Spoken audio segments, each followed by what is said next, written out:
নমস্কার বন্ধুরা, আজকের ভিডিওটিতে আমরা বিস্তারিতভাবে জানবো যে যুবশ্রী প্রকল্প কি, কারা এই প্রকল্পে আবেদন করতে পারবেন, এই প্রকল্পে আবেদন করবার জন্য আপনি কত টাকা করে পাবেন, কি কি ডকুমেন্ট লাগবে এবং কোন কোন ক্ষেত্রে আপনার এই আবেদন বাতিল হয়ে যেতে পারে এবং আপনি কিভাবে আবেদন করবেন, অনলাইনে না ক্যাম্পের মাধ্যমে। তাই এই ভিডিওটি শেষ পর্যন্ত দেখুন, কারণ এই পুরো প্রসেসটা আমি ধাপে ধাপে আপনাদের বুঝিয়ে বলবো। চলুন বেশি কথা না বাড়িয়ে ভিডিওটি শুরু করা যাক।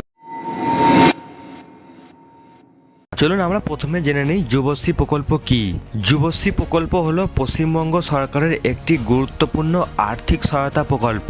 এই প্রকল্প রাজ্যের শিক্ষিত বেকার যুবক যুবতীদের জন্য চালু করা হয়েছে। এই প্রকল্প চালু করার মূল উদ্দেশ্য হলো যারা চাকরি খুঁজছেন কিন্তু এখনো চাকরি পাননি, তাদেরকে মাসিক আর্থিক সহায়তা দেওয়ার জন্য সরকার এই প্রকল্পটি চালু করেছে, যাতে তারা চাকরি খোঁজার সময় কিছুটা অর্থনৈতিক সাপোর্ট পান। চলুন এবার আমরা জেনে নিই এই প্রকল্পে আবেদন করবার পর আপনি কত টাকা পাবেন। এই প্রকল্পের আওতায় প্রতি মাসে 1500 টাকা করে দেওয়া হয়। এই টাকা সরকারি আবেদনকারীর ব্যাংক অ্যাকাউন্টে ডিবিটি নামে পাঠানো হয়। তাই আবেদন করার সময় সঠিক ব্যাংক অ্যাকাউন্ট দেওয়া খুবই গুরুত্বপূর্ণ। চলুন এবার আমরা জেনে নিই কারা কারা আবেদন করতে পারবেন। এই যুবশ্রী প্রকল্পে আবেদন করতে হলে আপনাকে পশ্চিমবঙ্গের স্থায়ী বাসিন্দা হতে হবে। আপনার বয়স 18 বছর থেকে 45 বছরের মধ্যে হতে হবে। আপনাকে ন্যূনতম মাধ্যমিক পাস হতেই হবে।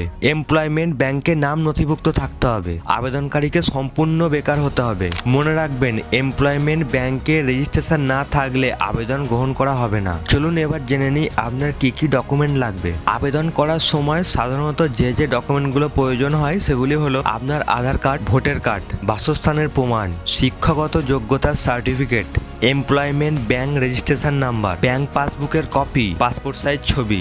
সব ডকুমেন্ট সঠিক ও আপডেট থাকতে হবে। চলুন এবার আমরা জানবো কি কি জিনিস ভুল থাকলে আপনার আবেদন বাতিল হয়ে যেতে পারে। দেখুন, নিম্নলিখিত ক্ষেত্রে যে যে জিনিসগুলি আমি বলছি এগুলি আপনাদের খেয়াল রাখতে হবে, কারণ এগুলো যদি থাকে আপনার আবেদন বাতিল হয়ে যেতে পারে। যদি আপনি সরকারি বা বেসরকারি চাকরিতে যুক্ত থাকেন তাহলে আপনার আবেদন বাতিল হয়ে যেতে পারে। যদি আপনার নিজস্ব ব্যবসা বা আয়ের উৎস থাকে তাহলে এই আবেদন বাতিল হয়ে যেতে পারে। ভুল বা ভুয়ো তথ্য দিলেও আবেদন বাতিল হওয়ার সম্ভাবনা থাকে। এমপ্লয়মেন্ট ব্যাংকে রেজিস্ট্রেশন না থাকলে এবং বয়স বা শিক্ষাগত যোগ্যতা নির্ধারিত নিয়ম অনুযায়ী না হলে আপনার আবেদন বাতিল হয়ে যেতে পারে। তাই আবেদন করার আগে আপনার সমস্ত তথ্য ঠিকঠাক আছে কি যাচাই করে নেওয়া অবশ্যই প্রয়োজন। চলুন এবারে জানবো আপনি কিভাবে আবেদন করবেন। আপনি দুভাবেই আবেদন করতে পারেন। অনলাইনে বিধানসভা ভিত্তিক বলতে ক্যাম্পে যে ফর্ম দেওয়া হয় সেই ক্যাম্পে গিয়ে আপনি ফিল আপ করতে পারবেন। চলুন প্রথমে আমরা জানবো যে আপনি অনলাইনে কিভাবে আবেদন করবেন।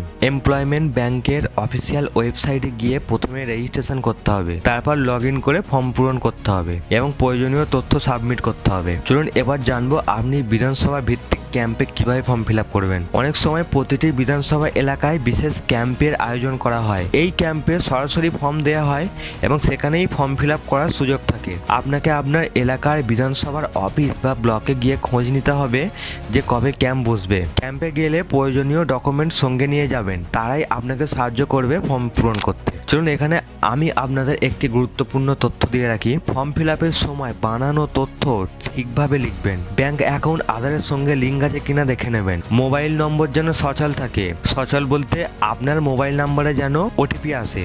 এই ছিল যুবশ্রী প্রকল্পের গুরুত্বপূর্ণ গাইড। ভিডিওটি যদি আপনার উপকারে আসে তাহলে একটি লাইক দেবেন, বন্ধুদের সাথে শেয়ার করবেন। এমন দরকারি সরকারি আপডেট পেতে আমাদের চ্যানেলটি সাবস্ক্রাইব করে আমাদের পাশে থাকবেন। ধন্যবাদ।